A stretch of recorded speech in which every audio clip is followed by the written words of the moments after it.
Hello YouTube, Triumph Guy here today, and I'm going to be working on my lovely old G-Wagon.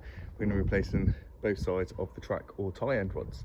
So let's get to it. So you will need a number of tools. You'll need a socket set, you'll need a pair of pliers, penetrating fluid, some sort of measuring device, okay, because if they're not the same size track end rods then you're going to have to measure, but I would suggest that after you've done this then you get the tracking done, some spanners, and a way of removing the track end rod, being a hammer or the specialist tool like I've got. Really, you want to be wire brushing this first and then putting penetrating oil on, but here we go, it is what it is. Give it a good clean up, and then you're just going to remove the split pins. As you can see, mine are quite difficult and quite stuck in, and you'll see on the other side I just literally drilled them out with a power drill and a metal drill bit. Pins out, just use a breaker bar and then a ratchet or an impact gun just to remove the nut, but keep a little bit on.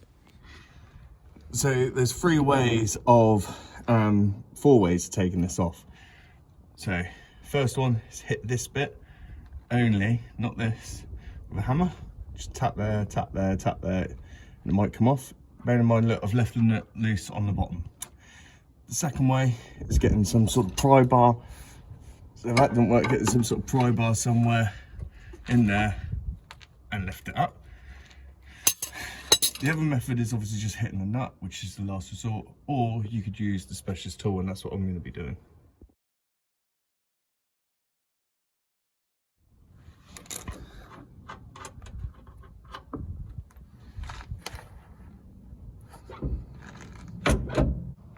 We now need to repeat the process on the other side. And this is so that we can free this whole bar out, okay? So a couple of things I did differently is obviously I drilled out the split pin because it was proper in there. And also you've got to remove the steering damper as well, okay? Just from this side where you can see I've just done it then. This side was actually a bit of a pickle, I'm not going to lie. But we did get it out eventually. Unfortunately, when I removed mine, I realised that my tie-end rods, although they looked very similar, weren't actually the correct size, so I just replaced the whole bar.